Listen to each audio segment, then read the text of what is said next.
حضور پاک صلی اللہ علیہ وسلم نے گداگری کی مذمت فرمائی ہے، لیکن قرآن پاک میں سورۃ الماعون کے آخر میں آتا ہے کہ سائل کو جھٹکا نہ کرو۔ اس بارے میں وضاحت فرمائیں۔ گداگری پیشہ ہے، سائل ایک ضرورت ہے۔ یہ آسان سی بات ہے، تو پیشہ اختیار نہ کرو۔ ضرورت کا سوال کرو مگر اس کو پیشہ نہ بناؤ۔ سوال تو منع نہیں ہے، سوال تو ہو سکتا ہے۔ سائل کو جھٹکی نہ دو، یہ تو ضروری ہے۔ ضرورت تو موجود رہے گی، سائل رہے گا اور سخی بھی رہے گا۔ سخی حبیب اللہ تب ہے جب کوئی لینے والا ہو۔ زکوٰۃ تب ادا ہوتی ہے جب کوئی لینے والا ہو، ورنہ زکوٰۃ کا فنکشن ہی کوئی نہیں۔ زکوٰۃ مستحق کو جائے گی، اور مستحقین کون ہوتے ہیں؟ جو ضرورت رکھتے ہوں اور انتظام نہ رکھتے ہوں۔ جس کے پاس ضرورت ہے اور انتظام نہیں ہے، آپ اس کو ضرور دو۔ اب جسے ہم سائل کہہ رہے ہیں، تو سائل بعض اوقات سوال سمیت ہوتا ہے، یعنی سوال کا اعلان ہوتا ہے، اور بعض اوقات سوال کا اعلان نہیں ہوتا اور شکل پر بھی سوال لکھا جاتا ہے۔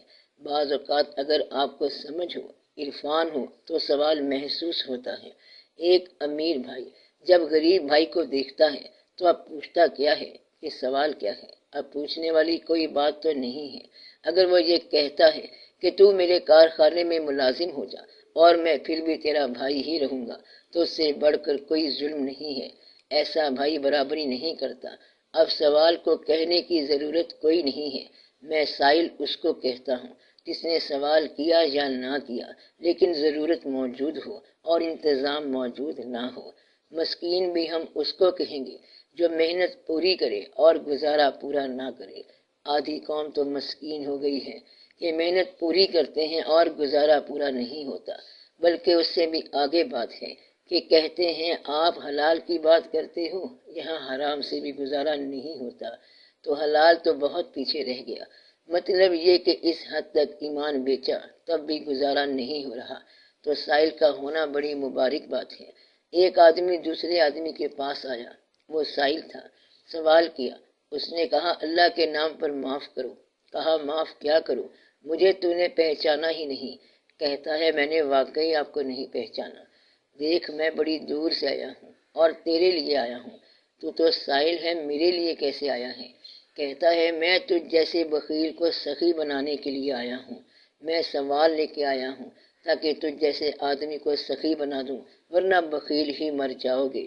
ایک اور سائل کا سوال دیکھو، اس نے دروازہ کھٹکھٹایا، کہا معاف کرو۔ اس نے کہا معاف کرنے والی تو بات ہی نہیں، اگر ہے تو دے دو، نہیں تو بھی مانگنے والا بن جا۔ اس لیے گداگری ایک ایسا پیشہ ہے جس میں ضروری نہیں کہ گداگر فاقے سے ہو۔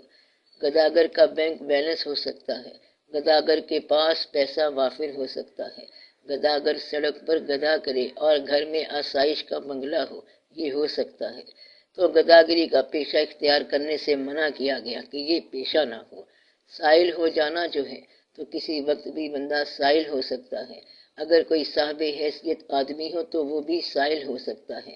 کوئی مریض ہو اور ڈاکٹر کے پاس چلا جائے، ڈاکٹر نے کہا کہ مصروفیت ہے، تو وہ منت کرے گا، سماجت کرے گا، سائل ہو جائے گا۔ کوئی اپنے حقوق پر بھی سائل ہو سکتا ہے کہ حقوق جائز طریقے سے پورے نہیں ہوتے تو سوال بن گیا، منت بن گئی، سماجت بن گئی۔ تو بعض اوقات حقوق حاصل کرنے کے لیے بھی سوال کرنا پڑتا ہے۔ تو سائل ہونا مبارک اور سخی ہونا مبارک، مگر گداگر ہونا اچھا نہیں۔ تو گداگری سے ہر انسان دوسرے کو روکے گا۔ یہ جو شعبہ آپ نے بنایا ہے زکوٰۃ کا، یہ کیوں بنایا ہے کہ گداگری پیشہ نہ بنے؟ مساکین کا شعبہ بنایا تاکہ گداگری پیشہ نہ بنے، یعنی کہ ان لوگوں کی ضرورت آپ پیشہ بننے سے پہلے پوری کر دیا کرو۔ اگر سماج میں گداگری کہیں پیشہ بن جائے تو صاحبان حیثیت جو ہیں یہ گرفت میں آ جاتے ہیں۔ ان پر گرفت آ جائے گی کہ تم لوگوں نے ان کا خیال نہیں کیا اور ان لوگوں کو تم نے یہ پیشے کے طور پر اختیار کرنے دیا۔ پیشہ ڈسکریج ہونا چاہیے اور سائل انکریج ہونا چاہیے۔ سائل مل جائے تو اس کی مدد کرنی چاہیے، یتیم ہو، مسکین ہو، ابن السبیل ہو، یعنی راستے کا مسافر، اس کی مدد کرنی چاہیے۔ گداگر وہ ہوتا ہے جو ہر روز ایک مقام پر ایک جیسی صدا لگاتا رہتا ہے۔ بندے بدلتے رہتے ہیں، وہ نہیں بدلتا کیونکہ وہ گداگر ہو گیا، اس لیے گداگری کو بند کرنا یہ بالکل صحیح فرمایا حضور پاک صلی اللہ علیہ وسلم نے، اور اللہ تعالیٰ نے سوال کرنے والے کی مدد کا جو حکم فرمایا وہ بالکل ٹھیک فرمایا۔ ایک بات یاد رکھنا، کبھی کسی آدمی سے ایسا سوال نہ پوچھنا جس میں ایک طرف حضور پاک صلی اللہ علیہ وسلم کی بات ہو اور دوسری طرف اللہ کی بات ہو، کیونکہ یہ خیال کہ دونوں میں سے کس نے صحیح کہا تمہیں ایمان سے محروم کر دے گا۔ دونوں نے صحیح فرمایا ہے۔ کبھی یہ نہ کہنا کہ حدیث شریف یہ ہے اور قرآن یہ کہہ رہا ہے، آپ اب کیا کہتے ہیں، بس تیرا ایمان چلا گیا۔ حدیث ٹھیک کہہ رہی ہے اور قرآن بھی سچ کہہ رہا ہے، بات صرف سمجھنے کی ہے۔ اس لیے یہ یاد رکھنا کہ بات صرف سمجھنے کی ہے تو پہلے اس کو سمجھنے کی کوشش کرو۔ قرآن کی بات اگر قرآن کے مقابلے میں آ جائے تو دونوں باتیں ٹھیک ہیں کہ تم پر تکلیف آتی ہے مگر اللہ کے حکم سے آتی ہے، اور قرآن کا حکم ہے تم پر تکلیف نہیں آتی مگر تمہارے اعمال کی وجہ سے۔ کون سی بات سچی ہے؟ دونوں باتیں بیک وقت۔ انسان جتنی محنت کرے گا اتنا ہی حاصل کرے گا، یہ بالکل ٹھیک ہے، اور اللہ ماشاء اللہ، اور جو اللہ چاہے گا یہ بھی ٹھیک ہے، تو دونوں ٹھیک ہیں۔ انسان کیا ہے؟ جو اللہ چاہے۔ انسان کیا ہے؟ وہ جو محنت کرے، یہ سب صحیح ہے۔ بات یہ ہے کہ اگر صرف ایک آدمی ہو تو ایک راز معلوم کرے، مگر اتنے انسان ہیں، اتنے رموز ہیں کہ ہر آدمی کے لیے ہر چیز اپلائی ہوتی چلی جا رہی ہے۔ تم یہ دیکھو کہ تمہارے لیے کیا ہے۔ کوشش کا راستہ ایک راستہ ہے۔ کوشش کا راستہ کیا ہے؟ آؤ جاؤ، کھاؤ پیو، ادھر ادھر پیسہ کماؤ، مشکل وقت کے لیے جمع کرو، اور پھر مشکل وقت کا انتظار کرو، اور مشکل وقت پھر آ جائے گا۔ ایک بندے نے اگر مشکل وقت کے لیے جمع ہی نہیں کیا تو یہ ایک اور بات ہے۔ ایک ایسا بھی آدمی ہے کہ اس نے کوئی کام بھی نہیں کیا، صرف اچھے وقت کا انتظار کیا۔ یہ بذات خود ایک کام ہے۔ اچھے وقت کا انتظار بذات خود ایک کام ہے۔ اور ایک آدمی کہتا ہے کہ میں نصیب کا انتظار کر رہا ہوں، یہ بھی عمل ہے۔ اچھے نصیب کا انتظار ایک عمل ہے۔ دیکھنا یہ چاہیے کہ صحیح بات کیا ہے۔ ایک واقعہ میں نے آپ کو پہلے بھی بتایا ہے کہ کبھی دوزخ میں آنے والوں سے انٹرویو کریں کہ تم کیسے آئے ہو، تو وہ کہیں گے کہ ہم نے جو چاہا وہ کیا اور پھر یہاں پر پہنچ گئے، یعنی دوزخ میں۔ جنت والوں سے پوچھو کہ یہاں کیسے آئے تو کہیں گے جو ہم نے چاہا وہ نہیں ہوا اور ہم یہاں پہنچ گئے۔ تو جنت میں جانے والے وہ تھے جو اپنی خواہشات سے بچ گئے۔ کہتا ہے شکر کرو جو ہم نے چاہا نہیں ملا اور اس طرح بچ گئے۔ بڑی کوشش کی کہ وہ رشوت والی سیٹ مل جائے، نہیں ملی، بچ گئے۔ اگر میری خواہش پوری ہو جاتی تو دوسری طرف ہی ہوتا۔ تو بعض اوقات اللہ تعالیٰ کی طرف سے ایسا نصیب مل جاتا ہے کہ جو تمہاری کوشش کے باوجود ملتا ہے، اور انسان اپنی کوشش کے باوجود جنت میں چلا جاتا ہے اور اپنی کوشش کے باوجود دوزخ میں چلا جاتا ہے۔ اس لیے جب تک یہ معلوم نہ ہو کہ کوشش کہاں لے جاتی ہے تو یہ راستہ صحیح نہیں ہے۔ حالانکہ اللہ کا حکم ہے کہ انسان کو وہی ملتا ہے جس کی وہ کوشش کرتا ہے۔ ایک اور جگہ فقراء نے راز بتایا، یہ سننے والی بات ہے کہ اگر تم شکر کرو تو میں اس میں اضافہ کروں گا۔ کیا ہے آیت؟ کہ اگر تم لوگ شکر کرو تو میں اس کو مزید کروں گا۔ اب یہ بڑی بات ہے کہ نعمت پر شکر کرو تو نعمت بڑھ جائے گی، شکر سے نعمت محفوظ بھی ہو جائے گی اور نعمت مزید بھی ہو جائے گی۔ اب فقراء نے اس کی بڑی خوبصورت تشریح کی کہ انسان کو تو پتہ نہیں ہے کہ میرے لیے اچھی کیا چیز ہے، تو وہ بعض اوقات غلطی پر شکر ادا کرنا شروع کر دیتا ہے اور وہ غلطی بڑھ جاتی ہے۔ شکر کرنے سے پہلے ضرور سوچ لینا کہ یہ شکر والی بات تھی یا استغفار والی بات تھی۔ ایسے شکر نہ کر دینا ورنہ تکلیف بڑھ جائے گی کہ اچانک بیٹھے بیٹھے کہیں سے خیال آیا اور صبح صبح دعا مانگی، گھر میں حالات کمزور ہیں، یا اللہ کوئی سبب بنا، دفتر گئے تو پٹواری صاحب آ گئے اور پھر انتقال ہو گیا زمین کا، حالات بہتر ہو گئے کہ پیسے تمہارے نام ہو گئے، نتیجہ یہ کہ بڑا شکر ہو گیا۔ یہ شکر والی بات نہیں ہے، استغفار والی بات ہے۔ اس طرح یہ ھذا من فضل ربی جو مکانوں پر لکھتے ہو شکر کے طور پر، اس لیے فقراء کہتے ہیں کہ تم نے غلط سے اس لیے فقراء کہتے ہیں کہ تم نے غلط راستے سے آنے والی کسی شے کو شکر کے طور پر قبول کیا تو وہ شے بڑھ جائے گی، نجات نہیں ہوگی، کیونکہ اللہ نے کہا ہے کہ تم شکر ادا کرو گے تو میں وہ چیز بڑھا دوں گا۔ یہ خاص راز ہے کہ انسان اپنے شکر کے ذریعے بھی بعض اوقات عذاب میں گرفتار ہو جاتا ہے، اس لیے شکر بھی احتیاط کے ساتھ کرو، اور کسی چیز کا شکر کرنا ہے تو پوچھ لو کہ یہ شکر والی بات ہے یا نہیں۔ کہتا ہے ہمارے گھر میں 2 بھینسیں آ گئی ہیں، حالات بہتر ہو گئے ہیں، دودھ بڑا ہے، پتہ نہیں یہ مصیبت بن جائے، اس لیے جو چیز تم شکر کے طور پر مانگ رہے ہو عین ممکن ہے وہ تمہارے لیے وبال جان بن جائے، اس لیے اپنے شکر کا جائزہ لینا چاہیے۔ اللہ تعالیٰ نے صحیح فرمایا کہ تم شکر کرو میں اس میں اضافہ کروں گا۔ جس دن بادشاہ بنا، بادشاہ شکر کرتا ہے کہ تم نے مجھے بادشاہی دی ہے، وہ آدمی جس کا آنا اچھا تھا اور جانا اچھا نہیں تھا، جب وہ بادشاہ بنا ہوگا تو شکر کیا ہوگا۔ آنا تو اچھا ہوتا ہی ہے سب کا، لیکن جانا اچھا ہے یا نہیں ہے۔ تاریخ کی کتاب پڑھو کہ جس آدمی کا آنا اچھا ہو اور جانا اچھا نہ ہو، جس دن وہ آیا ہوگا اس نے شکر ادا کیا ہوگا، شکر سے اس کا سنے رہا ہوگا، بعد میں وہ شکر جو ہے وہ ایک گرفت بن گئی۔ آپ یہ بات بھی سن لو کہ مرتبہ عذاب بھی ہے اور انعام بھی ہے، مرتبہ عذاب بھی ہے اور انعام بھی ہے۔ مرتبہ عذاب کب ہے؟ فرعون کے پاس مرتبہ ہے اور اللہ کے محبوبوں کے پاس مرتبہ ہے، دونوں مرتبے ہیں۔ مرتبہ عذاب کب ہے اور مرتبہ انعام کب ہے؟ مرتبہ عذاب اس وقت ہے جب صاحب مرتبہ مغرور ہو جائے اور مرتبے میں مصروف ہو جائے، اور مرتبہ اس کو یاد الہی سے غافل کر دے، جب وہ اپنے آپ کو دیکھتا رہے، نمایاں کرتا رہے اور یاد حق کو فراموش کر دے۔ اور مرتبہ نعمت اس وقت ہے جب وہ مرتبے کی وسعت اور اختیار کے ساتھ عوام کی خدمت میں مصروف ہو جائے۔ مرتبہ اس وقت انعام ہے۔ یہ بھی دیکھنا چاہیے کہ آپ کے مرتبے، آپ کے جاہ، آپ کے مال سب کچھ عذاب بھی ہو سکتے ہیں اور انعام بھی ہو سکتے ہیں، کہ اللہ کی باتوں میں اگر کہیں آپ کو تضاد یا پیراڈاکس نظر آئے تو سمجھو کہ دونوں باتیں صحیح ہیں، تو یہ آپ کے لیے بیک وقت بھی صحیح ہے کہ آپ نے زندگی کے مختلف فیزز میں سے گزرنا ہے، اور ہر آدمی کے لیے سیملٹینیسلی صحیح ہے۔ یہ بات سمجھ آئی آپ کو؟ یہ وہ بات ہے، وہ بات ان لوگوں کے لیے صحیح ہے اور ان لوگوں کے لیے دوسری بات صحیح ہے، اور ایک آدمی کے لیے دونوں باتیں بھی صحیح ہو سکتی ہیں۔ ایسا ہو سکتا ہے کہ کبھی آپ وہاں اس شعبے میں بیٹھے اور کبھی اس شعبے میں بیٹھے ہیں۔ اللہ تعالیٰ کا ارشاد ہے کہ تم اپنے اپنے گھروں میں قیام کیا کرو، یہ بالکل ٹھیک ہے۔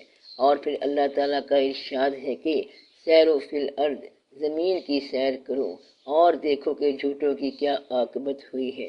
سیر بھی صحیح ہے، گھر میں رہنا بھی صحیح ہے، اور سیر کر کے عاقبت دیکھنا بھی صحیح ہے۔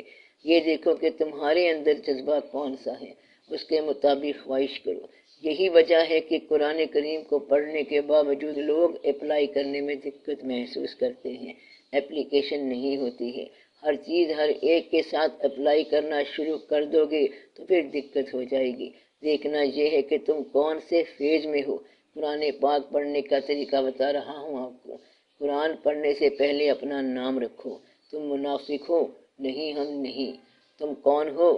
سائل ہو، سخی ہو، متقی ہو، مومن ہو، مسلم ہو، کافر ہو، یا ایھا الکافرون ہو؟ جب تک تمہیں اپنا نام پتہ نہ چلے گا تم قرآن میں کنفیوژن پیدا کرتے رہو گے کہ متقی ہو۔ کہتا ہے متقی تو ہم نہیں ہیں، پھر قرآن سے تمہیں فیض نہیں مل سکتا، کیونکہ قرآن میں شرط لگی پڑی ہے، ھدی للمتقین، یہ متقیوں کے لیے ہدایت ہے۔ متقی پہلے ہونا ہے۔ جب تک تمہیں متقی ہونا نہیں آیا، پرہیزگاری نہیں آئی، اللہ پر اعتماد نہیں آیا، تو تم قرآن سے کیا لینے جاؤ گے؟ عین ممکن ہے تم قرآن سے گمراہی لے کے آ جاؤ۔ آپ آج 1400 سال بعد کی بات کر رہے ہیں، اور سب سے بڑی آرزو کیا ہے کہ حضور پاک صلی اللہ علیہ وسلم کا دیدار ہو جائے، اور وہ لوگ جو کافر تھے دیدار کے باوجود جنگ کرتے رہے۔ گمراہی سمجھ آئی آپ کو؟ گویا کہ اس ذات صلی اللہ علیہ وسلم کے ساتھ جنگ کرنا، جس کو دیکھنا آپ لوگوں کی محبت کی انتہا ہے، مطلب یہ ہے کہ جو چیز آپ کے ایمان کا ذریعہ ہے یعنی دیدار، تو وہی چیز ان لوگوں کے لیے کفر کا ذریعہ ہے۔ آپ بات سمجھ رہے ہیں؟ وہ لوگ حضور پاک صلی اللہ علیہ وسلم کے زمانے میں کافر ہوئے، آپ صلی اللہ علیہ وسلم کو برداشت نہیں کیا اور کہا کہ آپ صلی اللہ علیہ وسلم کے ساتھ جنگ کرنی ہے۔ جانتے ہیں کہ صادق ہیں، امین ہیں، سب کچھ ثابت شدہ ہیں، سب تعریفیں کرتے ہیں، لیکن ایمان نہیں لائے۔ فرمایا اب تو ایمان لاؤ۔ کہنے لگے کہ آپ صلی اللہ علیہ وسلم سچے ہیں، آپ صلی اللہ علیہ وسلم کی بات سچی ہے، لیکن کیا کریں، ہمارا کفر پکا ہے۔ آپ بات سمجھے؟ گویا کہ جب تک کوئی متقی نہ ہو قرآن سے فیض نہیں ملے گا۔ متقی کون ہوتا ہے؟ حضور پاک صلی اللہ علیہ وسلم نے فرمایا کہ اللہ ہے، تو متقی نے کیا کہا؟ اللہ ہے، تو متقی نے گواہی کو انڈورس کر دیا، تو فرمانے والے نے اللہ کو دیکھا ہوگا، اور یہ آپ کا تجربہ تو ہے نہیں۔ آپ کو یقین کیسے ہے کہ اللہ ہے؟ آپ سماعت پر یقین رکھتے ہیں کہ ہم نے سنا ہے۔ کس سے سنا ہے؟ معتبر ذات سے سنا ہے۔ اب یہ قابل اعتبار بات ہے، تو اللہ ہے، ہر چند کہ ہمارا تجربہ نہیں ہے۔ گویا کہ آپ کے متقی ہونے کا امکان ہے، فرشتے بھی ہیں، دیکھے ہیں آپ نے۔ اور اگر کوئی شخص کہہ دے کہ ثبوت دے دو، تو ان باتوں کا ثبوت نہیں ہے، بلکہ ان باتوں کا ایمان ہی ہے۔ تو فرشتے ہیں، اللہ ہے، دوزخ ہے، جنت ہے، لیکن آپ کیسے کہتے ہیں؟ آپ تو ادھر بیٹھے ہیں۔ یہ بڑا راز ہے کہ جنت کی خبر اور دوزخ کی خبر تو مرنے کے بعد کا مقام ہے، اور بتایا کب جا رہا ہے؟ زندگی سے پہلے۔ یہ کیسے ہو سکتا ہے؟ اس مائنڈ کے ساتھ، اس ذہن کے ساتھ جو زندگی کا ہے، آپ مرنے کے بعد کی حالت کیسے پہچانیں گے؟ اور آپ کہتے ہیں کہ جنت ہے اور دوزخ بھی ہے، حالانکہ یہ مرنے کے بعد کا مقام اور یہ مرنے کے بعد دیکھا جائے گا۔ لوگوں نے کہا جب حشر کا دن آئے گا اس وقت دیکھا جائے گا۔ لوگ بڑے گھبرائے کیونکہ انہیں بات سمجھ نہیں آئی۔ ماننے والے کو بات سمجھ آ گئی۔ اس نے کہا جو فرمانے والے فرما رہے ہیں ٹھیک فرما رہے ہیں، سب ہے، سب کچھ ہے، سمجھ آتی ہے، سمجھ کی ضرورت ہی نہیں، اس میں چشمے ہوں گے، ہیں۔ اچھا یہ گرم علاقے کے لیے جنت ہے، سرد علاقے والوں کے لیے تو اس میں ہیٹر ہونے چاہیے، ایسے ہیں جیسے ہیں۔ اب یہ بات صرف کسی متقی کو تسلیم ہوگی، باقی کے لیے تحقیق ہوگی۔ حضور پاک صلی اللہ علیہ وسلم نے فرمایا کہ معراج ہو گیا، لوگ گئے آپ صلی اللہ علیہ وسلم کے ماننے والوں کے پاس کہ اب بولو، ایسی بات فرمائی ہے آپ صلی اللہ علیہ وسلم نے کہ معراج ہو گیا۔ اللہ کے پاس چلے گئے، سدرۃ المنتہا کا مقام ہو گیا، بلکہ اس سے آگے کا مقام ہو گیا، قاب قوسین کا مقام ہو گیا۔ اللہ سے ملاقات ہو گئی۔ انہوں نے پوچھا کہ کون فرما رہے ہیں؟ آپ کے نبی صلی اللہ علیہ وسلم فرما رہے ہیں۔ انہوں نے کہا کہ اگر انہوں نے فرمایا تو ٹھیک ہے۔ معراج کیا ہے؟ بس ہے، اس پہ بحث کی بات کیا ہے؟ جسمانی ہو یا روحانی، تمہیں روحانی ہونے سے کیا فائدہ ہوگا؟ جسمانی ہونے سے تمہیں کیا تکلیف ہوتی ہے؟ یعنی کہ اللہ کا دین جو بتا رہے ہیں، جو اللہ کے ساتھ ملا کے آپ کو کلمہ پڑھا رہے ہیں، وہ جسمانی معراج کریں تو آپ کو کیا حرج ہے، اور اگر روحانی ہو جائے تب آپ کو کیا فائدہ ہوگا؟ یہ کس نے پیدا کیا؟ بعد کے بھیجے ہوئے علماء نے۔ جسمانی کیسے ہو سکتا ہے جی؟ ٹرانسپورٹیشن کیسے ہو سکتی ہے؟ وہاں کا میڈیم کیا ہے؟ میڈیم یہ ہے کہ جس میڈیم کے ذریعے الہام آ رہا ہے اس میڈیم کے ذریعے بندہ بھیجا رہا ہے۔ کلام آتا ہے، چل کے آتا ہے یا گاڑی میں آتا ہے، کوئی شے آتی ہے تو پھر آتی ہے، اس آنے جانے میں آپ کو کیا دقت ہے؟ دوسری بات یہ کہ یہ کلام کس کا ہے؟ میں نے اپنے بندے کو سیر کرائی، پاک ہے وہ ذات جس نے اپنے بندے کو سیر کرائی آج رات۔ اللہ سیر کرانا چاہے تو کوئی روک سکتا ہے؟ اللہ سیر کرانا چاہے تو جو مرضی کرائے، اللہ چاہے تو انہیں مستقبل سے آگاہی کر دے، تمہیں کیا تکلیف ہے؟ غائب کا جاننا یا نہ جاننا، غیب کی بات تم کر رہے ہو۔ ساری کائنات کے اندر اللہ اور اللہ کے فرشتے درود بھیجتے جا رہے ہیں اور غیب ہی چھپا کے بیٹھے ہیں، یہ سوچنے والی بات ہے۔ درود بھیجتے جا رہے ہیں، کلمہ پڑھاتے جا رہے ہیں اور تسلیم بھیجتے جا رہے ہیں، اور غیب چھپا دیا ہے انہوں نے۔ چھپا کے کیا کرنا ہے انہوں نے، جبکہ کچھ عرصہ بعد وہ ہو ہی جانا ہے۔ یہ ایسا نہیں ہے، ان باتوں کو سمجھو۔ دوسرا اس کو سمجھنے کا طریقہ یہ ہے کہ جو ذات یہاں سے بلندی کو پرواز کرتی ہے یہ ورٹیکل پرواز ہے، کیا وہ ہاریزنٹل پرواز نہیں کرے گی؟ مستقبل کیا ان کے لیے مشکل ہے؟ ماضی کا آپ کو پتہ ہے کہ امام الانبیاء بھی آپ صلی اللہ علیہ وسلم ہیں، کلمہ بھی آپ صلی اللہ علیہ وسلم ہے، ملاقات کے بغیر بھی امام ہیں۔ جو ذات ماضی کے انبیاء کی امام ہے وہ مستقبل کے اولیاء کی بھی امام ہے، پھر فکر کیا؟ بفرض محال ایک ذات موجود نہیں ہے۔ آپ کلمہ حال کا پڑھ رہے ہو کہ ماضی کا پڑھ رہے ہو، نہیں ہے کوئی معبود مگر اللہ ہے، اور محمد رسول اللہ صلی اللہ علیہ وسلم جو کہ رسول تھے۔ اس طرح تو کلمہ نہیں بنتا، تو کب ہیں؟ اگر آج ہیں تو ان کا مستقبل بنا پڑا ہے۔ آپ کیوں کہتے ہو کہ اللہ تعالیٰ نے غیب کو چھپا کے رکھ دیا؟ غیب جان لیں تو تمہیں کیا حرج ہے؟ اگر نہ جان لیں تو تمہیں کیا حرج ہے؟ اگر تم دل سے نبی صلی اللہ علیہ وسلم کو مان لو تو ان کی صفات کو ماننے میں تمہیں کیا دقت ہے؟ صفات کے اندر جھگڑا کیا ہے؟ دراصل تم نے دل سے قبول ہی نہیں کیا۔ تمہیں موقع ملے تو تم نبی بنو، 3 دفعہ بنے ہو، 4 دفعہ بنے ہو، جھوٹے بن کے باہر نکل گئے ہو، اب کیا نبی بننا ہے تم نے؟ نبی صلی اللہ علیہ وسلم کی صفات میں مبالغہ جائز ہے۔ کیا کہا کہ نبی صلی اللہ علیہ وسلم کی صفات میں مبالغہ بھی جائز ہے، جس طرح کے محبوب کی صفات بیان کی جاتی ہیں۔ اللہ کی شان ہے کہ ادھر سے تعریف فرما رہے ہیں اور ادھر سے گزار رہے ہیں مچھلی کے پیٹ سے، اور کہتے ہیں سلام علی یونس، سلام علی نوح، نوح پر سلام، اور بیٹا دریا کی نظر ہو رہا ہے۔ یہ اللہ تعالیٰ کی بادشاہیاں ہیں، سلام اپنی جگہ پر۔ لہٰذا اللہ کی عطا دیکھو کہ میں نے یہ کائنات نہیں بنانی تھی، مگر آپ صلی اللہ علیہ وسلم کے لیے اب کائنات میں مستقبل ہے یا نہیں ہے؟ اس کائنات کے باعث تخلیق آپ صلی اللہ علیہ وسلم ہو تو باعث مستقبل بھی آپ صلی اللہ علیہ وسلم ہوئے، تو باعث جو ہے وہ بے خبر ہو سکتا ہے، باعث بے خبر نہیں ہو سکتا۔ لہٰذا اس میں دقت والی کوئی بات ہی نہیں ہے۔ تو میں یہ کہہ رہا تھا کہ قرآن پاک کو سمجھنے سے پہلے آپ اپنا مقام مقرر کرو کہ تم ہو کون۔ منافق ہو تو قرآن سے منافق بن کے ہی نکلو گے۔ اگر تحقیق کے لیے گئے ہو تو تحقیق قرآن سے نہیں ملے گی، تحقیق ذات سے ہوگی۔ بیان سے آپ تحقیق نہیں کر سکتے، یہ اللہ کا کلام ہے۔ یہ کلام نہ ماننے کے بعد آپ کو یہ ساری دقت ہوتی ہے۔ اللہ تعالیٰ نے ایک مقام یہ جو فرمایا ہے وہ ٹھیک ہے، اور دوسرے مقام پہ جو فرمایا ہے وہ بھی ٹھیک ہے، دونوں باتیں بیک وقت صحیح ہیں۔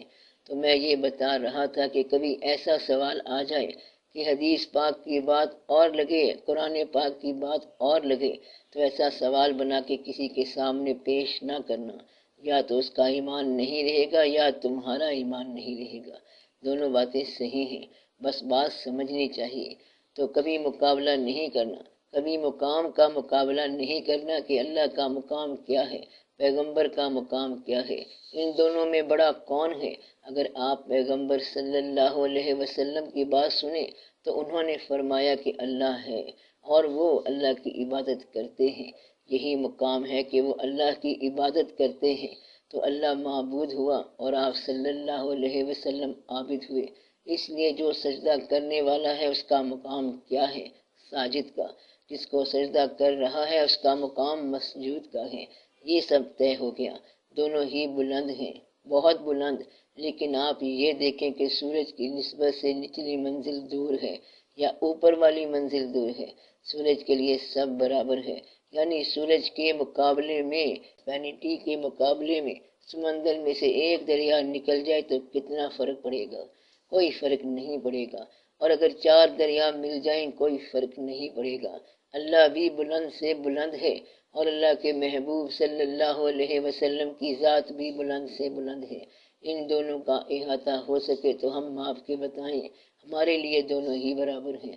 کبھی ذاتوں کا مقابلہ نہ کرنا، دونوں کے دم سے ہمارا کلمہ مکمل ہوتا ہے۔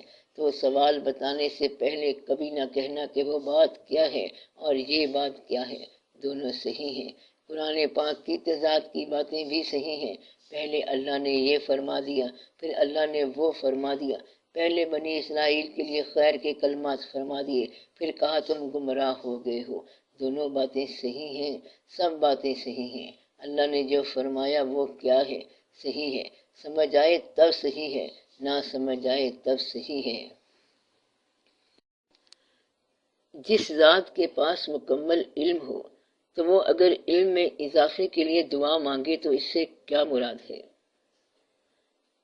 علم میں اضافہ مانگنا آپ کے لیے ہے، اور اگر اللہ تعالیٰ فرمائے کہ یہ فارمولہ ہے اہدنا الصراط المستقیم، پیغمبر بھی یہ دعا پڑھیں، تو کیا انہوں نے صراط مستقیم کو بھی دیکھنا ہے؟ ہدایت ہو چکی ہے یا ہونی ہے؟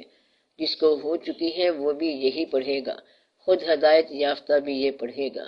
یہ تو فارمولہ بنایا گیا ہے تاکہ سب لوگوں کو ایک راستہ مل جائے۔ جو خود راستے والا ہے وہ بھی یہی پڑھے گا، اہدنا الصراط المستقیم۔ اس لیے اس میں بحث نہیں ہے کہ جب سارے کے سارے لوگ یہ کہیں کہ دعا کرو کہ ہمیں سیدھی راہ دکھا، بچپن سے دعا کرتے آ رہے ہو، کیا دیکھی ہے سیدھی راہ؟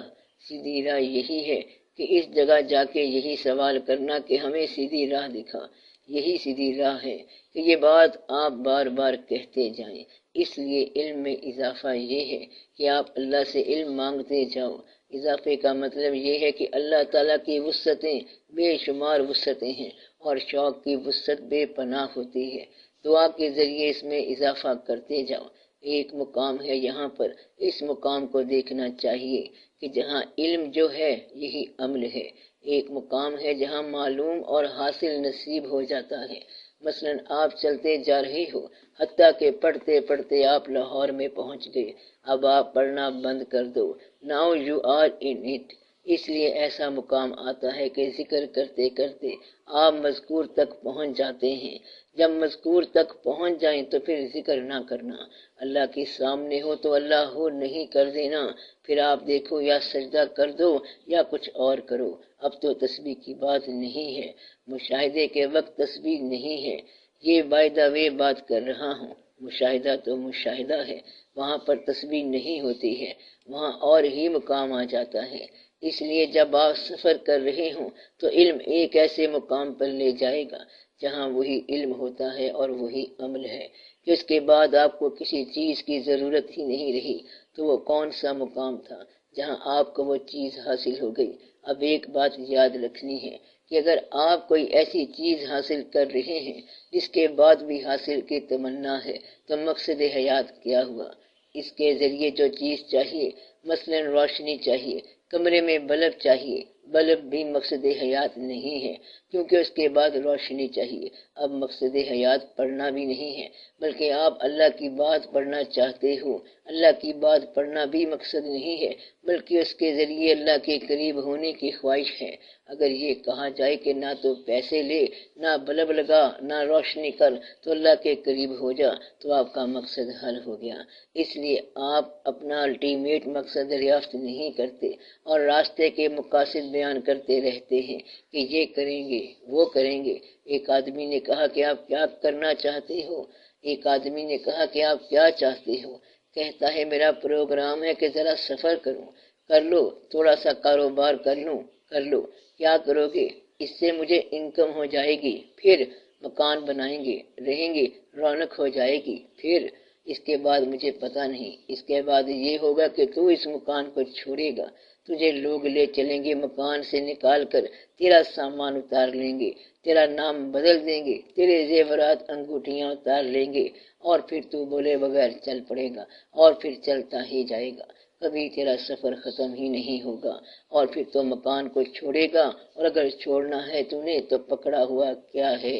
تو انسان اپنا وجود چھوڑ کے چلا جاتا ہے۔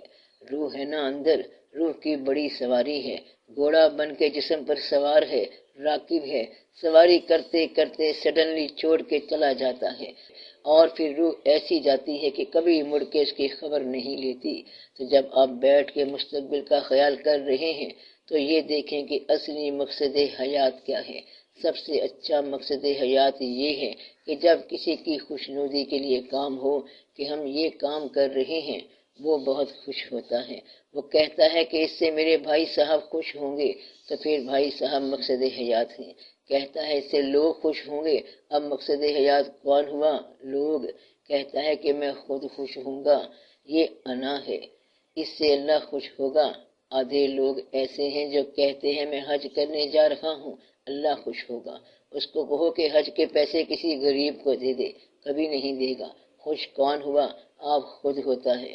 گویا کہ اللہ کے نام پر انسان انا کا سفر کرتا ہے اور اللہ کے نام پر اللہ کے بندوں کو مارتا ہے۔ اس لیے یہ دیکھو کہ جو کام تم کر رہے ہو کس کی خوشنودی کے لیے کام کر رہے ہو۔ اگر محض انا ہے، کمپٹیشن ہے ود دا ورلڈ، تو یہ سمجھو کہ اس کی سزا یہی ہے کہ تم کبھی خوش نہیں ہوگے۔ نصیب کا مقابلہ کرنے والا کبھی خوش نہیں ہوگا۔ اگر تم یہ اللہ کی رضا کے لیے کر رہے ہو تو پھر زندگی اللہ کی رضا کے لیے ہو جائے گی۔ یہ جس طرح میں نے بتایا کہ کچھ لوگ عادت کی نماز پڑھتے ہیں، کچھ لوگ سماج کی نماز پڑھتے ہیں، یعنی دوزخ اور جنت کے حوالے سے۔ بہت کم لوگ ایسے ہوتے ہیں جو اللہ کی خوشی کے لیے نماز پڑھتے ہیں۔ محض اللہ کی رضا کے لیے جو نماز پڑھے گا وہ زندگی ضرور اللہ کی رضا کے لیے گزارے گا۔ جس آدمی کی زندگی اللہ کی رضا کے لیے نہیں ہے اس آدمی کی نماز بھی اللہ کی رضا کے لیے نہیں ہے۔ تو نماز یا عبادت اس وقت اللہ کی رضا بنتی ہے جب آپ کی زندگی بھی اللہ کی رضا کے لیے ہو۔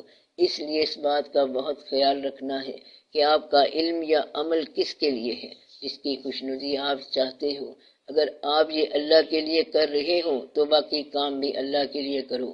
اللہ کے لیے یہ کرنا مشکل ہے، اللہ کو سمجھنا بڑا مشکل ہے۔ حالات ایسے ہوتے ہیں کہ پتہ نہیں چلتا کہ اب اللہ کیا چاہتا ہے۔ پھر ایک دوسرے سے پوچھتے ہیں کہ بھائی اس وقت اللہ کیا چاہتا ہے، سمجھ نہیں آتی کہ اللہ کی مرضی کیا ہے۔ معمولی بات پر غصہ آ گیا، انا بن گئی، جھگڑا ہو گیا اور آپس میں ٹھن گئی۔ بعض اوقات انتقام پیدا ہو جاتا ہے۔ ایسے میں انسان نہیں سمجھتا کہ اللہ کی کیا مرضی ہے، بس کہتا ہے کہ یا اللہ اس کو غرق کر دے۔ اب اللہ کس کی بات مانے؟ اگر اس کے کہنے میں آئے تو تمہیں غرق کر دے۔ مسلمان کے غرق ہونے کی دعا کرتا ہے تو دونوں کمزور ہو جاتے ہیں، ختم ہو جاتے ہیں۔ اگر اللہ مسلمان ہوتا تو اور بات تھی۔ شکر ہے کہ اللہ ہے۔ اللہ نہ شیعہ ہے نہ سنی ہے، وہ تو اللہ ہی ہے۔ حضور پاک صلی اللہ علیہ وسلم نہ شیعہ ہے نہ سنی ہے، حضور پاک صلی اللہ علیہ وسلم تو حضور پاک صلی اللہ علیہ وسلم ہی ہیں۔ شیعہ سنی تو تم لوگ ہو، یہ بات کی باتیں ہیں۔ مطلب یہ کہ اگر اللہ ایک طبقہ کا ہوتا تو اور بات تھی، چونکہ اللہ تو اللہ ہے۔ وہ کسی ایک طبقے کا ہوتا تو اور بات تھی، چونکہ اللہ تو اللہ ہے۔ اس لیے اس نے کسی ایک طبقے میں آ کے دوسرے طبقے کے خلاف ایکشن نہیں لینا، بلکہ ایکشن تو لیتا ہی نہیں۔ شیطان نے جب انکار کر دیا، انسان ہوتا تو شیطان کو اڑا کے ہی رکھ دیتا، کیونکہ اس نے بڑی محفل میں انکار کر دیا۔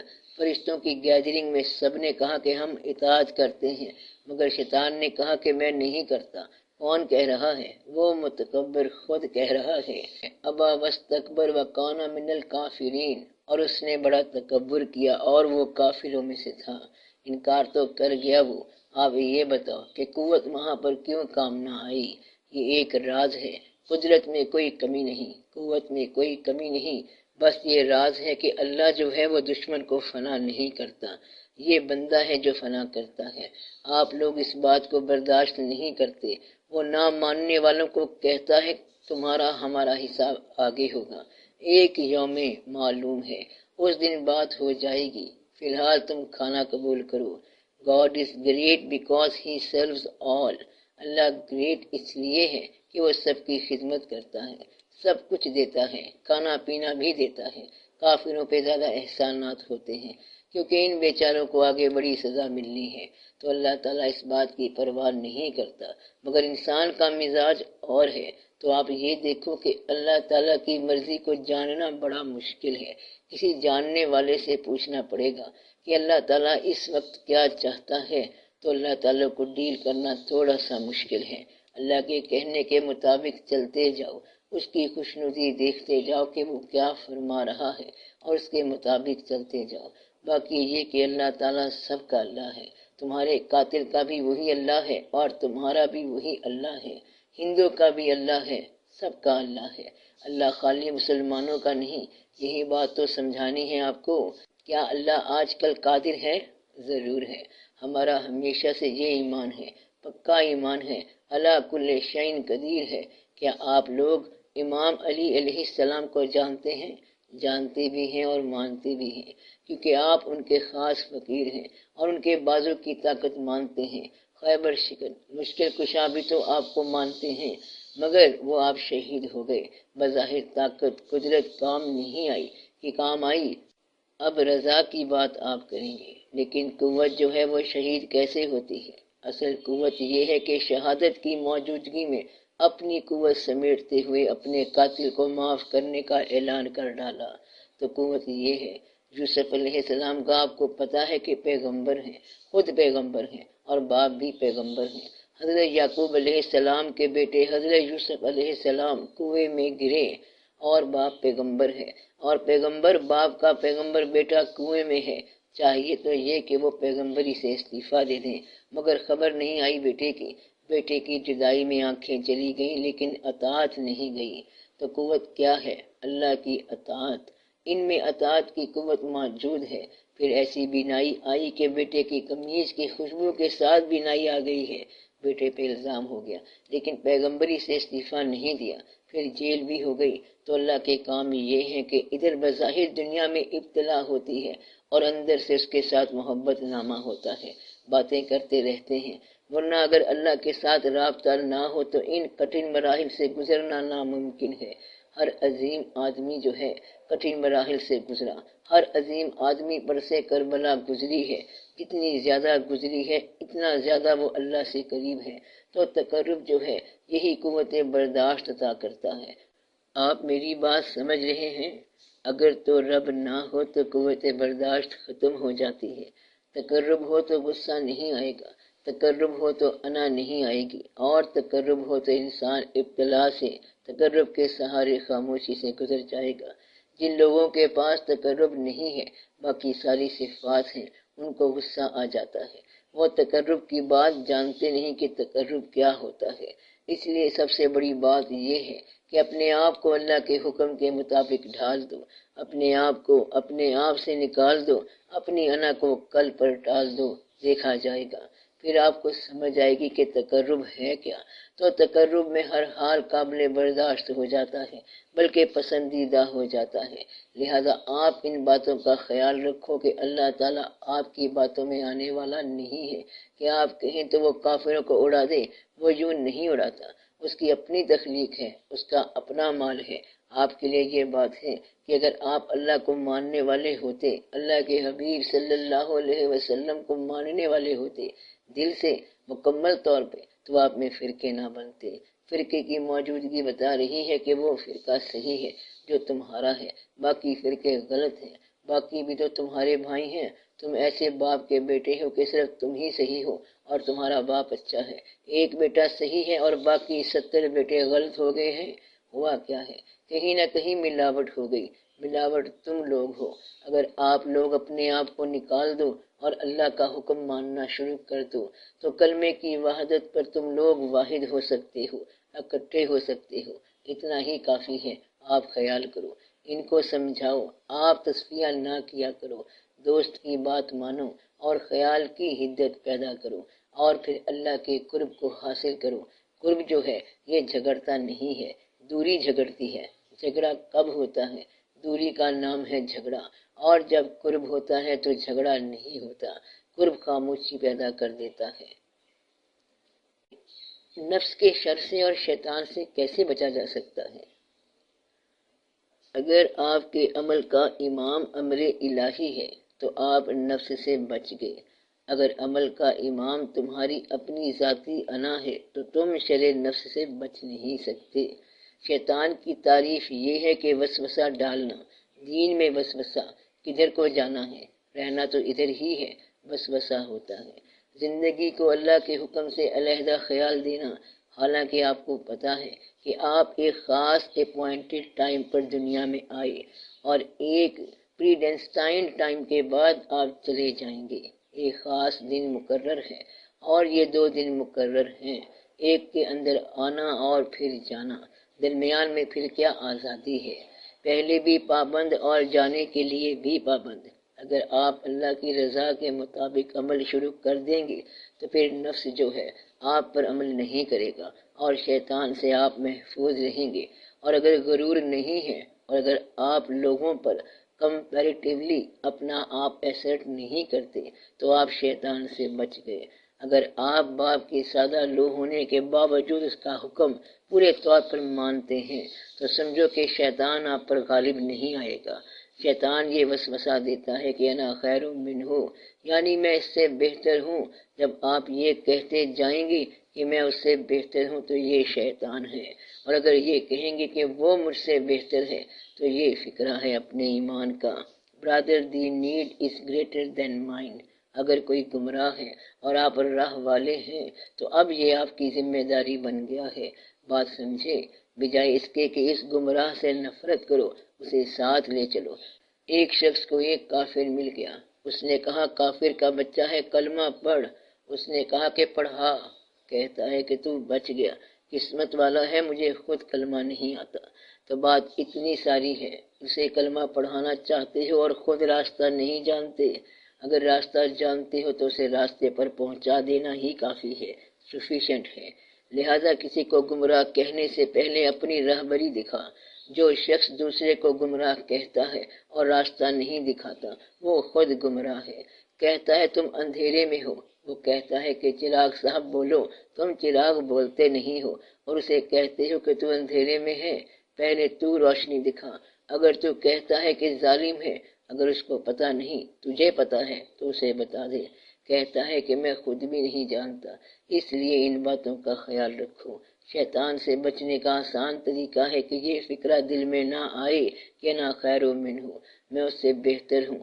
شیطان سے بچنے کا آسان طریقہ یہ ہے کہ جس نعمت پر تمہیں فخر یا خوشی ہوتی ہے اس نعمت کو لوگوں کے استعمال میں آنے دو۔ اگر تم پیسے والے ہو تو اپنا پیسہ غریبوں کے کام آنے دو۔ اس طرح شیطان سے بچ جاؤ گے۔ شیطان وسوسہ پیدا کرے گا، آپ کے دین میں آپ کا اعتبار ختم کر دے گا۔ شیطان عام طور پر ایک آدمی کے روپ میں ہوتا ہے جو تمہیں ٹکل کرتا رہتا ہے، اس کو چھوڑو۔ شیطان سے بچنے کا آسان طریقہ ہے ذکر۔ کہتے ہیں کہ ذکر ایک ایسی چیز ہے، ذکر میں انہماک ایک ایسی چیز ہے کہ شیطان بھاگ جاتا ہے اور نفس بھی کنٹرول ہو جاتا ہے۔ نفس کو کنٹرول کرنے کا تزکیہ نفس کا آسان طریقہ کیا ہے؟ ذکر۔ ذکر میں گم ہو جانا۔ تیری یاد میں ہوا جب سے گم، تیرے گم شدہ کا یہ حال ہے کہ نہ دور ہے نہ قریب ہے، نہ فراق ہے نہ وصال ہے۔ پھر اس کی یاد میں ایسا گم ہوا کہ نفس کی بات ختم ہو گئی۔ تو جب تک آپ کسی کی یاد میں اور خیال میں گم نہیں ہوتے ہیں نفس سے بچنا مشکل ہے۔ نفس سے آپ یکتائی کے ذریعے بچتے ہیں، یکسوئی کے ذریعے بچتے ہیں۔ ایسا آدمی جب جا رہا ہوتا ہے تو اس کو باقی چیزوں کا پتہ ہی نہیں ہوتا۔ دیکھا تم نے دنیا میں کتنے گناہ ہو رہے ہیں؟ وہ کہتا ہے مجھے پتہ ہی نہیں، مجھے صرف اللہ کا خیال ہے۔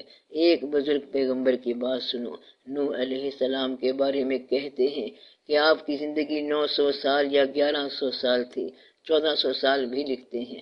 جب آپ کے پاس اسرائیل علیہ السلام آئے کہ یا نوح میں جان لینے کے لیے حاضر ہوا ہوں، تو انہوں نے کہا کہ تشریف لے آؤ۔ اسرائیل نے پوچھا زندگی کی کوئی بات بتائیں، اتنی آپ نے عمر پائی ہے، اللہ تعالیٰ نے آپ کو بڑی زندگی عطا فرمائی، تو زندگی کی کوئی خاص بات بتائیں۔ آپ ایک درخت کے نیچے کھڑے تھے، وہاں سے دھوپ میں ہو گئے۔ پھر کہتے ہیں کہ زندگی اتنی ساری تھی کہ درخت کے نیچے بیٹھے تھے اور پھر دھوپ میں آ گئے، اور سچ پوچھو تو ہم نے یہ تیرے انتظار میں گزاری ہے، یعنی وہ سارے سال تیرے انتظار میں گزارے ہیں۔ کہتے ہیں کہ نوح علیہ السلام نے زندگی میں مکان نہیں بنایا کہ جانے زندگی کب ختم ہو جائے۔ آپ بات سمجھے؟ زندگی جو ہے وہ اس کے انتظار میں ایسے ہو کہ کسی بھی وقت دروازہ کھڑکے اور وہ آ جائے۔ جب آپ اس کے انتظار میں تیار ہوں تو سمجھ لو شر نفس سے بچ گئے۔ جب وہ اچانک آ کے جھپٹے گا تو آپ شر نفس میں مبتلا ہوں گے۔ اگر آپ زندگی چھوڑنے کے لیے تیار ہیں تو آپ بچ گئے، اگر زندگی چھین لی جائے تو آپ ابھی بچے نہیں۔ اس لیے نفس سے بچنے کا ایک آسان طریقہ یہ ہے کہ آپ کسی دوست کو ساتھ لے لو، اس طرح نفس سے بچ جاؤ گے۔ کسی ساتھی کو ساتھ لے لو، کسی بزرگ کا کہنا ماننا شروع کر دو، اللہ کے عمل کے تابع ہو جاؤ۔ درود شریف پڑھنے لگ جاؤ۔ درود شریف جب وارد ہو گیا تو آپ نفس سے بچ گئے۔ نفس کی دو خرابیاں ہوتی ہیں، اگر یہ دو خرابیاں نہ ہوں تو آپ نفس سے بچ جائیں گے۔ ایک یہ کہ نفس جو ہے یہ جسمانی مسرتوں کی تمنا کا نام ہے۔ اگر جسمانی مسرتوں کی تمنا کمزور کر دو یا کنٹرول کر لو تو نفس کی شر سے بچ جاؤ گے۔ شیطان سے بچنے کا آسان طریقہ یہ ہے کہ اپنے دین پہ وسوسہ نہ آئے اور یقین آ جائے کہ یہی دین برحق ہے تو شیطان سے آپ بچ جاؤ گے۔ شیطان کا کام شر پیدا کرنا اور اللہ کی رحمت سے مایوس کرنا ہے۔ اللہ کی رحمت سے مایوس ہونے کا مطلب یہ ہے کہ تمہیں اپنا مستقبل یقین میں نظر نہیں آتا۔ اس شخص کو اپنے مستقبل میں شک پیدا ہو جائے تو وہ سمجھ لے کہ شیطان کی گرفت میں ہے۔ شیطان اندیشہ پیدا کرتا ہے، ہم تو کلمہ پڑھ کے تھک گئے، کیا بنا ہمارا؟ 6 سال سے نماز پڑھتے جا رہے ہیں، ایک گاڑی مانگی ہے اللہ سے۔ نماز کا گاڑی کے ساتھ کیا تعلق؟ اکثر آپ یہ کنفیوژن پیدا کرتے رہتے ہیں کہ دعا کے ذریعے اللہ سے وہ چیز مانگتے ہیں جو کافروں کو بغیر اسلام کے مل گئی۔ آپ لوگ اس بات کو سمجھو کہ آپ کیا کر رہے ہو۔ کافروں کو تو اسلام کے بغیر ہر چیز مل گئی ہے کیونکہ ان کے پاس سسٹم ایسا ہے، اور آپ وہ چیز حاصل کرنے کے لیے دعاؤں کا استعمال کرتے جا رہے ہیں۔ یا اللہ مجھے تو وہ چیز دے دے جو کافروں کو تو نے دی ہے۔ تو کافر والی بات کے لیے مومن کو اگر دعا مانگنی پڑ جائے تو سمجھو کہ ایمان کمزور ہو گیا۔ اس لیے ایمان والا یہ کہتا ہے کہ یا اللہ مجھے بچا ان آزمائشوں سے جن میں کافر مبتلا ہے، جو انہیں ایمان میں نہیں آنے دیتی۔ آپ وہی چیز مانگتے ہو تو پھر آپ کا ایمان کمزور ہوتا ہے۔ شیطان کا ساتھ بھی ہوتا ہے۔ شیطان آپ کا نام ہے، نفس آپ کا نام ہے، شر آپ کا نام ہے، اور ایک وقت میں رہنمائی بھی آپ کا نام ہے، اور پھر ایک وقت میں مالک بھی آپ کا نام ہے، مخلوق بھی آپ کا نام ہے۔ آگے چل کر جنت بھی آپ ہو، دوزخ بھی آپ ہو، گناہ بھی آپ ہو، ثواب بھی آپ ہو، کھیل آپ کا اپنا ہے۔ بیٹھے بیٹھے انسان خوش ہو گیا، آپ کا نام خوشی ہے، پھر رونے لگ گیا، آپ کا نام غم ہے۔ کہتا ہے آج بڑے عبادت والے بنے پڑے ہو، اب آپ کا نام تبرک ہو گیا۔ کبھی بڑا نیک بنا بیٹھا ہے اور کبھی بگلا بھگت بنا بیٹھا ہے، اب یہ منافق ہے۔ سارے نام آپ کے اپنے ہیں تو قرآن پڑھنے سے پہلے اپنا نام رکھ لو، دل میں سوچ لو کہ تم ہو کیا، سچے ہو تو یہ سچا دین ہے، سچوں کے کام آئے گا۔ منافق ہو تو بچو اس سے، اس میں منافقوں کے لیے بڑی سزا ہے۔ اس دین سے پرے ہٹ جاؤ، یہ منافق کو مارے گا۔ کہتا ہے کہ میں مومن ہوں، سچ بولتا ہوں، امانت کا خیال رکھتا ہوں۔ مومن ہو تو دھیان کرنا، باقی مومنوں کے لیے دعا کرنا۔ کہتا ہے کہ ان سے تو میں نفرت کرتا ہوں، پھر تو بچ جا اس دین سے کیونکہ باقی مومن تمہیں قابل نفرت نظر آتے ہیں۔ تو کہتا ہے کہ میں اس میں اکیلا ہی رہوں، اور وہ جو مالک ہیں وہ لوگوں کو دین میں جمع کر رہے ہیں کہ یدخلون فی دین اللہ افواجا، ادھر سے وہ دین میں فوجیں اکٹھی کر رہے ہیں اور ادھر سے تم بھگا رہے ہو۔ وہ بلائے جا رہے ہیں اور یہ بھگاتا جا رہا ہے۔ یہ کہتا ہے کہ حضور پاک صلی اللہ علیہ وسلم کا کلمہ نہ پڑھنے والوں، حضور پاک صلی اللہ علیہ وسلم کا غیب کا علم نہ ماننے والوں، تمہاری زندگی بھی کیا ہے؟ الصلاۃ والسلام علیک یا رسول اللہ کسے سنا رہے ہو؟ اگر تم رسول اللہ صلی اللہ علیہ وسلم کو سناتے تو اور بات تھی، یہ تو تم کسی بندے کو سنا رہے ہو۔ یہ ہے ٹریجڈی آف ماڈرن ٹائمز۔ یہ کیا ٹریجڈی ہے؟ اگر کوئی نعت کہتا ہے تو کسی بندے کو سناتا ہے۔ یہ حضور پاک صلی اللہ علیہ وسلم کے نام کی نعت ہے۔ اب تو حضور پاک صلی اللہ علیہ وسلم کو سنا، مگر وہ نہیں سنائے گا۔ کہتا ہے میں نے یہ شعر عرض کیا ہے، سنا کس کو رہا ہے؟ جلسے کو، ان کی تسکین کے لیے۔ تو اگر نعت کا شعر ہے، حضور پاک صلی اللہ علیہ وسلم کے لیے کہا گیا ہے، تو لوگوں کو تو ابلاغ ہو جائے گا، خود بخود سمجھ آ جائے گا۔ اس لیے یہ خیال رکھو کہ انتشار تمہارا اپنا نام ہے۔ اگر تم انتشار سے بچ جاؤ تو وحدت فکر پیدا ہو جائے گی۔ وحدت فکر پیدا ہو گئی تو وحدت عمل کا پیدا ہونا بہت آسان ہے۔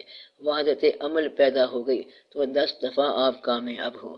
ایک آخری بات سن لو، غلام ہندوستان میں غلام مسلمان چند لاکھ بے سر و سامان تھے، مگر انہوں نے پاکستان بنا لیا۔ یہ ہے وحدت عمل۔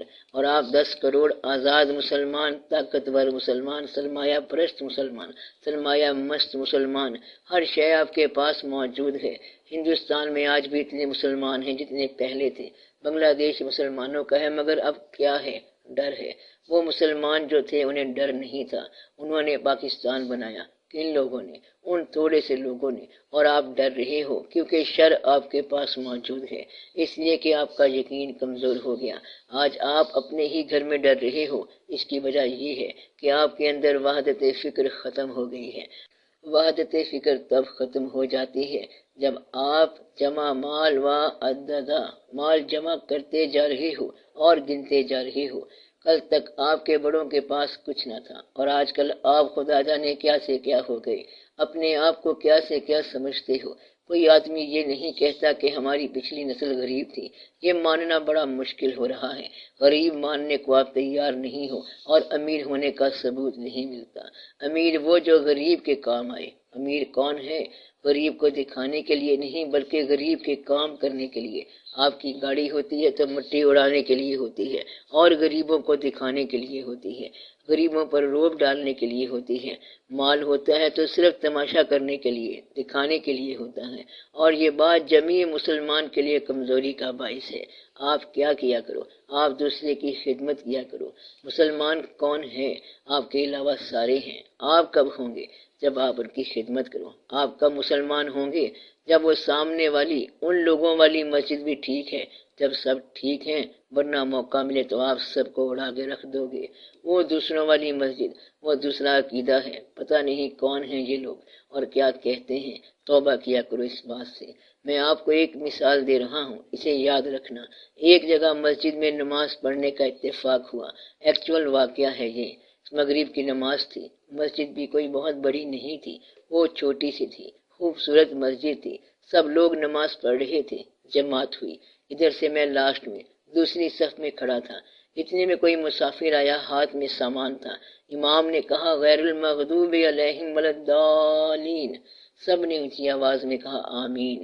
وہ مسافر بولا لا حول ولا قوت الا باللہ اور سامان اٹھا کے بھاگ گیا۔ اب اسے کون روکے کہ جماعت ہو رہی ہے؟ اسے یہ سکھایا گیا تھا کہ جہاں اونچی آمین ہوتی ہے وہاں لا حول ولا قوت پڑھا کرتے ہیں۔ یہ ہے آپ کی پروڈکشن کہ آپ بریلوی ہو اور آپ لوگوں نے اپنے طبقہ خیال کو سکھایا کہ جہاں اونچی آمین ہو وہاں سے بھاگ جایا کرتے ہیں۔ جو لوگ اذان سے پہلے درود نہیں پڑھتے آپ انہیں کافر کہتے ہو۔ اگر اذان ہم حضور پاک صلی اللہ علیہ وسلم کی اتباع میں کہہ رہے ہیں تو جو اذان آپ کے زمانے میں کہی گئی وہی کہو۔ اگر اس وقت اذان سے پہلے درود کہا گیا تو آپ کہو۔ اگر جو اذان بلال رضی اللہ تعالیٰ عنہ نے کہی اس سے پہلے درود کہا گیا تو آپ کہو۔ تو جو بات کہی گئی ہے اس کے مطابق چلو، اس لیے نہ وہ اس بات میں آئیں اور نہ آپ اس بات میں آئیں۔ میں بار بار کتابوں میں لکھ کے آپ کو بتا رہا ہوں کہ مسجد سے لاؤڈ سپیکر نکال دو، مسجدیں آباد ہو جائیں گی۔ لاؤڈ سپیکر لگا ہوا ٹیپ ریکارڈر لگا کے گھر چلے جاتے ہیں۔ اکثر ایسا واقعہ ہو جاتا ہے کہ ٹیپ لگے ہوئے ہیں۔ کیا پرانے زمانے میں محلے کی مسجد کی آواز نہیں آیا کرتی تھی؟ ایک باریک سی آواز والا بابا پکارا کرتا تھا اور سب کو اذان کی آواز آتی تھی۔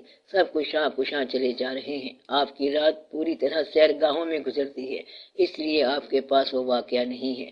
صبح قرآن پڑھنے کی بجائے اخبار پڑھنے کی مصیبت ہوتی ہے۔ کیسے واقعات ہیں؟ پریزیڈنٹ رہتے ہیں کہ نہیں رہتے، پتہ نہیں جمہوریت آتی ہے کہ نہیں آتی، پتہ نہیں کیا ہونے والا ہے۔ اس بات کو سمجھو کہ کیا ہونا ہے اور کیا نہیں ہونا۔ چل سو چل کا میلہ ہے، ہر آدمی جو آ رہا ہے اس نے چلے جانا ہے۔ ان باتوں کا خیال رکھو تو شاید بہت سی آسانی پیدا ہو جائے۔ اب آپ دعا کرو کہ اللہ تعالیٰ آپ کو شیطان سے بچائے، اپنے دین پر بدگمانی کرنے سے بچائے۔ اللہ تعالیٰ آپ کو نفس کے شر سے بچائے۔ نفس کے شر کا مطلب ہے دنیا کی محبت سے بچائے۔ اللہ تعالیٰ آپ کو اپنے راستے پر چلائے۔ اللہ کے راستے کا مطلب کیا ہے؟ اللہ کے پسندیدہ لوگوں کا راستہ۔ اللہ اس راستے پر چلائے۔ اللہ تعالیٰ آپ کو اپنا پسندیدہ بندہ بنائے۔ اللہ تعالیٰ آپ کو اس دنیا میں سے آسانی کے ساتھ نکالے اور اپنی راہ پر چلا دے کہ آپ کو تکلیف بھی نہ ہو، اور ایسی زندگی عطا فرمائے کہ آپ بھی راضی رہیں اور اللہ کریم بھی راضی رہے۔ صلی اللہ تعالی علی خیر خلقہ و نور عرشہ سیدنا و مولانا حبیبنا و شفیعنا محمد و آلہ و اصحابہ اجمعین برحمتک یا ارحم الراحمین۔